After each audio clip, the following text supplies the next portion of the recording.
Electronegativity and Polarity. Polarity of bonds. So here we have a covalent bond between oxygen and hydrogen. Now, you would expect the shared pair of electrons to be equally distributed between the two elements. However, in reality, they're going to be unevenly distributed. And in this case, the pair of electrons are going to be slightly closer towards oxygen. This is because oxygen is able to attract a pair of electrons towards itself. And this property is called electronegativity, which is the power of an atom or an element to attract a pair of electrons. So in this case, oxygen is more electronegative and hydrogen is less electronegative. And this is why the electrons are closer to oxygen. So what effect will this have on the properties of the bond? Well, since electrons are negative and they're closer to this side, that means this end of the bond will become slightly more negative, which we can represent by delta minus. The symbol delta means slightly, and the side with hydrogen is going to be slightly positive, or delta plus. So that means because we have a bond that has a negative side and a positive side, this is not a normal covalent bond, this is called a polar bond. Just like the planet Earth has a north pole and a south pole, this bond also has a negative pole and a positive pole. So, does that mean all covalent bonds are polar? In short, the answer is no. So remember, the reason this one was polar was because we said that oxygen was more electronegative, so it was better at attracting the electrons in the bond. And hydrogen is less electronegative. And because of this difference in electronegativity, we ended up with a polar bond. However, what if we have two oxygen atoms bonded together? Would you expect this to also be a polar bond? Well, since they're both the same element, that means they're going to have the same electronegativity. In other words, they're going to have the same pulling power on those electrons. And as a result, the electrons are going to be equally distributed. So, in this case, we're not going to have a polar bond. How do we know which elements are more electronegative than others? To answer this, we have to use the Pauling scale. Now, the Pauling scale isn't a scale, it's more something like this. Now, this looks exactly like the periodic table, except these numbers do not represent mass or atomic numbers. Instead, they are relative electronegativity values. So on the Pauling scale, we can see the element fluorine has the highest electronegativity. That means it is the best at pulling electrons, whereas francium has one of the lowest. And from this we can see a general trend that as you go up a group and across a period, the electronegativity increases.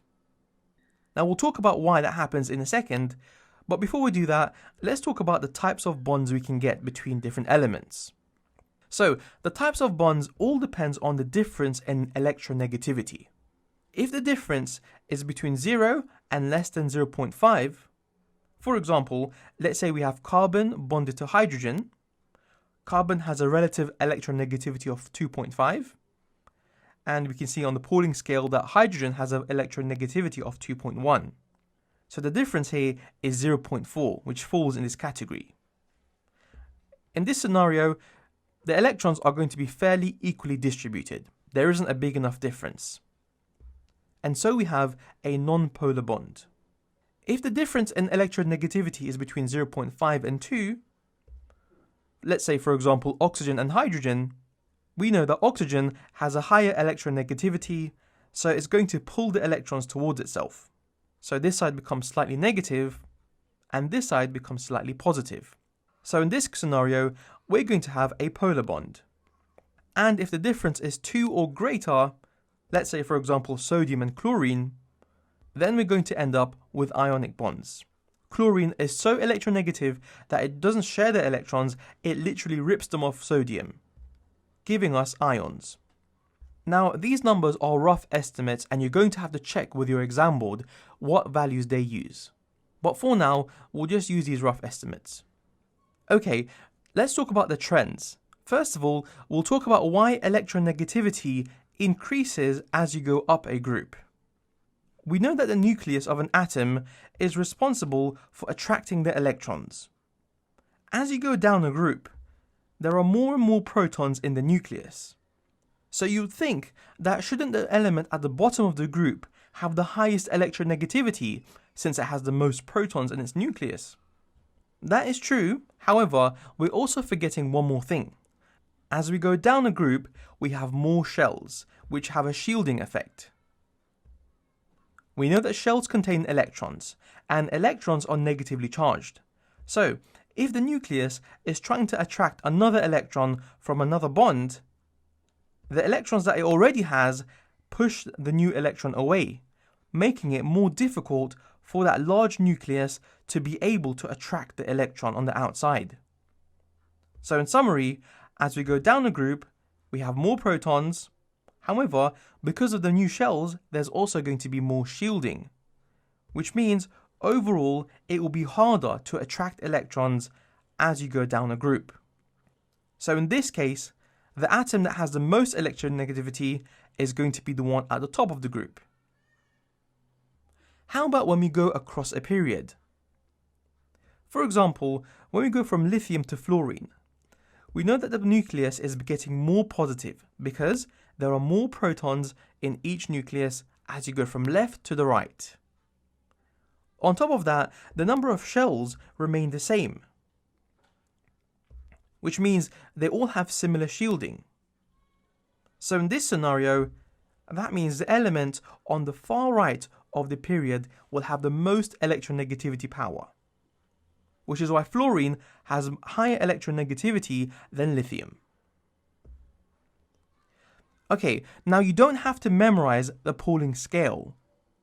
Just know the general trend, and that is that electronegativity increases up a group and across a period from left to right, or in other words, in this direction.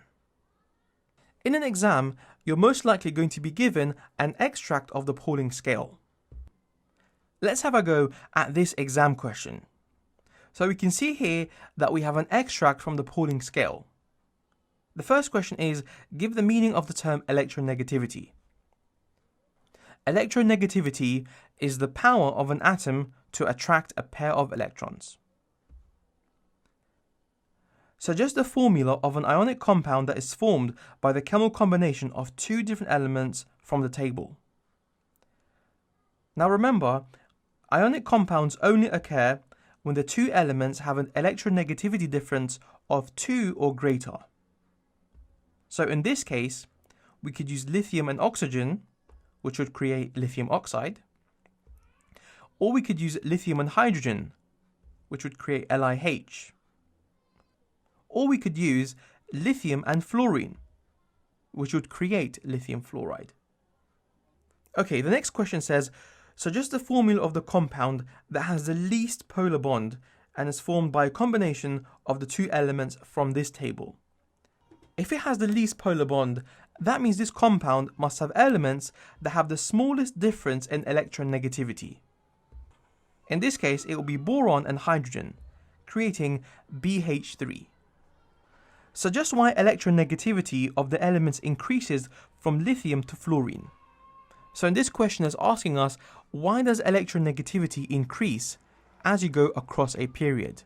So we said that as you go across a period, there are more protons or a bigger nuclear charge. However, we have similar shielding because there are the same number of shells. Next question is, state the type of bonding in lithium fluoride.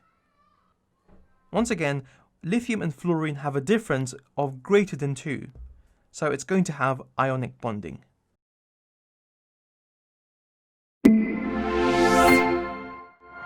Hey guys, if that video helped you, support our channel by liking, subscribing and sharing it with your friends. And more importantly, if you still have questions, drop a post on our forum at ExamQA.com, where I will personally be there to help answer your questions. Mohammed signing out.